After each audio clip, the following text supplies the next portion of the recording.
ഇതേ ഗൗരവത്തിൽ ഞാൻ നിയമസഭയ്ക്കകത്തും അവതരിപ്പിച്ചിട്ടുള്ളതാണ് ഈ രണ്ടംഗ സമിതി. ആ കൂട്ടത്തിൽ തന്നെ കോഴിക്കോട് ജില്ലയിലും കുറവ് പരിഹരിക്കുന്നതിന് വേണ്ടി വന്ന് പരിശോധിക്കണം എന്ന് പറഞ്ഞിട്ടുള്ളതാണ്. എൻ്റെ നിയമസഭാ പ്രസംഗത്തിൽ ഞാൻ വളരെ ശക്തമായി അതിൻ്റെ കണക്കുകൾ ഉദ്ധരിച്ചുകൊണ്ട് പറയുകയും ആ രണ്ടംഗ സമിതി ഇവിടെ വരണമെന്ന് ആവശ്യപ്പെടുകയും ചെയ്തു. അദ്ദേഹം അതിനുശേഷം വിദ്യാഭ്യാസ മന്ത്രി അത് എഴുതി തരണമെന്ന് പറഞ്ഞ് എഴുതി കൊടുക്കുകയും ചെയ്തു. പക്ഷേ കോഴിക്കോട് ജില്ലയെ അതുപോലെ തന്നെ മറ്റ് ജില്ലകളുമുണ്ട്, പാലക്കാടുണ്ട്, വയനാടുണ്ട്, കണ്ണൂരുണ്ട്. പക്ഷെ കോഴിക്കോട് ജില്ലയാണ് മലപ്പുറം ജില്ല കഴിഞ്ഞാൽ ഏറ്റവും കൂടുതൽ കുട്ടികൾക്ക് ഉപരിപഠനത്തിന് പോകാൻ പറ്റാത്ത രീതിയിൽ, ആപ്ലിക്കേഷൻ കൊടുത്തിട്ടുള്ള കുട്ടികൾക്ക് പോകാൻ പറ്റാത്ത രീതിയിലുള്ള ജില്ല കോഴിക്കോടാണ്. നിങ്ങളെല്ലാം ഇവിടുത്തെ മാധ്യമപ്രവർത്തകരാണല്ലോ, നിങ്ങൾക്കറിയാമല്ലോ. ഇന്നത്തെ കണക്കനുസരിച്ച് +1 VHSC പോളി ITI സീറ്റുകൾ എല്ലാം കൂട്ടിയാലും 5300-ൽ അധികം കുട്ടികൾ ഇപ്പോഴും പുറത്താണുള്ളത്.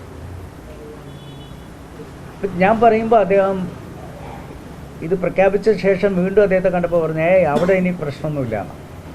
ഇതേ കാര്യം തന്നെയായിരുന്നു മലപ്പുറത്തും അദ്ദേഹം പറഞ്ഞിരുന്നത്, ഒരു പ്രശ്നവുമില്ല. പക്ഷെ അവിടെ ചെന്ന് രണ്ടംഗ സമിതി പരിശോധിച്ചപ്പോൾ ഇത്ര ബാച്ചുകളുടെ കുറവുണ്ട് എന്ന് അവർ കണ്ടെത്തി. അതുപോലെ ഇപ്പോഴും അദ്ദേഹം ഇവിടെ ഒന്നും പ്രശ്നം ഇല്ല എന്ന് പറയുന്നുണ്ടെങ്കിലും ഇവിടെ ആ സമിതി വന്ന് അന്വേഷിച്ചാൽ കൃത്യമായി കണക്ക് കൊടുക്കാൻ ഞങ്ങൾ തയ്യാറാണ്.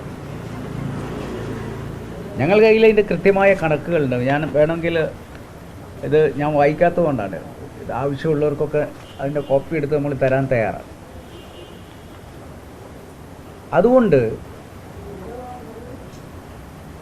ഇത് ഒരു പ്രതിഷേധം അർഹിക്കുന്ന കാര്യമാണ്. നമ്മൾ ഇത്രയും ശക്തമായി പറഞ്ഞിട്ടും യാതൊരു ഗൗരവമില്ലാതെ കോഴിക്കോട് ജില്ലയിലുള്ള കുട്ടികൾ ഇനി ഉപരിപഠനത്തിന് പോവുകയാണെങ്കിൽ നമ്മുടെ കുട്ടികൾക്കൊന്നും ഈ സയൻസൊന്നും പഠിക്കാനുള്ള ഒരു നിലവാരത്തിലേക്ക് അവരെത്തിയിട്ടില്ല എന്നുള്ള ഒരു നിലപാട് ഒരു ഗവൺമെൻറ് ഉണ്ടാക്കുന്നത് ശരിയുണ്ടോ? നിങ്ങൾ കമേഴ്സ് അല്ലെങ്കിൽ ഹ്യൂമാനിറ്റീസൊക്കെ ആയിട്ട് ഇരുന്നാൽ മതി, സയൻസൊന്നും പഠിക്കേണ്ട എന്ന് പറയുന്ന ഇത്രയും ബാച്ചുകൾ കൊടുത്തിട്ടും മലപ്പുറത്ത് സയൻസ് ഗ്രൂപ്പ് കൊടുക്കില്ല. ഇവിടെയാണെങ്കിൽ തീരെ ഇനി കുട്ടികൾ പഠിക്കുകയേ വേണ്ട, നിങ്ങൾ ഉപരിപഠനം വേണ്ട. എന്നാലും നിങ്ങൾക്കറിയാം, തെക്ക് ഭാഗത്തുള്ള പല സ്ഥാപനങ്ങളിലും സീറ്റുകൾ ഒഴിഞ്ഞു കിടക്കുകയാണ്, അവിടെ കുട്ടികളെ കിട്ടാത്ത അവസ്ഥയാണ്.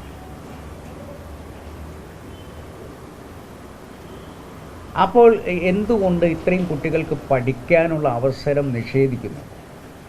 ഇതൊക്കെ പറയുമ്പോൾ കണക്കാണ് പറയുന്നത്. ഇപ്പോൾ 14 കോടി രൂപ ചിലവായി, ഇതിന് ചിലവ് വരുമെന്നാണ് ഇപ്പോൾ വലിയൊരു കണക്കായി പറഞ്ഞത്.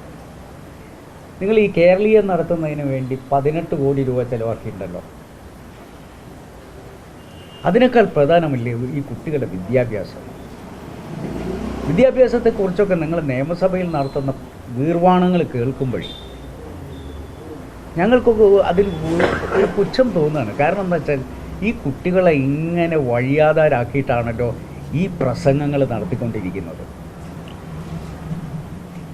അപ്പോൾ അതുകൊണ്ട് ഞങ്ങളിത് UDFൻ്റെ എല്ലാ ആളുകളും ഉണ്ട്, ഞങ്ങളുടെ ജില്ലാ നേതാക്കളുണ്ട്, ഞങ്ങളെല്ലാം കൂടി ആലോചിച്ച് ഞങ്ങൾ ഈ വരുന്ന 19-ാം തീയതി ഉച്ചയ്ക്ക് ശേഷം മുതൽ DD ഓഫീസിൻ്റെ മുന്നിൽ ഈ ജില്ലയിലെ ഒരു MLA എന്നുള്ള നിലയ്ക്ക് സത്യാഗ്രഹം അനുഷ്ഠിക്കുകയാണ് അനിശ്ചിതകാലത്തേക്ക്. ഇത് തീരുമാനം ഉണ്ടാകുന്നത് വരെ ഞങ്ങൾ ഒരുമിച്ച് സമരം നയിക്കാൻ പോവാണ്.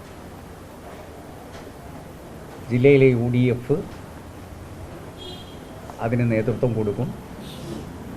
എല്ലാ വിദ്യാർത്ഥി സംഘടനകളും, യുവജന സംഘടനകളും, അധ്യാപക സംഘടനകളും, അതുപോലെ തന്നെ വനിതാ സംഘടനകളും എല്ലാവരും ഒരുമിച്ച് നിന്നുകൊണ്ട് ഇവിടുത്തെ സാംസ്കാരിക നായകന്മാരൊക്കെ അതിൽ പങ്കെടുപ്പിച്ചുകൊണ്ട് ഉള്ള ഒരു പ്രക്ഷോഭത്തിന് ഒരുങ്ങുകയാണ്. 19-ന് 2:30 മണിയോടുകൂടി ഞങ്ങൾ ആരംഭിക്കും. അത് അനിശ്ചിത കാലത്തേക്കുള്ളതാണ്. നമ്മുടെ സംസ്ഥാന UDF നേതാക്കൾ, എല്ലാ പാർട്ടിയുടെയും നേതാക്കൾ എല്ലാവരും അതിൽ പങ്കെടുക്കും. കൃത്യമായിട്ടുള്ള കാര്യങ്ങൾ ഞങ്ങൾ വരും ദിവസങ്ങളിൽ UDF തന്നെ നിങ്ങളുടെ മുന്നിൽ അവതരിപ്പിക്കുന്നതാണ്. അതുകൊണ്ട് ഈ ഒരു പ്രക്ഷോഭം ഇവിടെ ഇടതുപക്ഷത്തുള്ള MLA-മാരുണ്ട്, അവരും കൂടി ഇതിൽ ചേരേണ്ടതാണ്. ശരിക്കും മന്ത്രിസഭയിലും ഉണ്ട്. എന്നിട്ടും എന്തുകൊണ്ട് കോഴിക്കോടിന് കിട്ടിയില്ല എന്നുള്ളതാണ് ഞങ്ങളുടെ ചോദ്യം. കണക്കുകൾ കൃത്യമായിട്ടുള്ള സത്യം വെളിപ്പെടുത്തുന്നുണ്ട്. പക്ഷെ അതൊന്ന് വിശകലനം ചെയ്യാൻ പോലും ഒരു 2 ആളെ ഇങ്ങോട്ട് അയച്ചിട്ട് എന്താണ് സ്ഥിതി എന്ന് നോക്കാൻ പോലും തയ്യാറല്ലാത്ത ഒരു ഗവൺമെൻറ്റിൻ്റെ നിഷേധാത്മക നിലപാടിനെതിരെയാണ് ഞങ്ങളുടെ ഈ സമരം.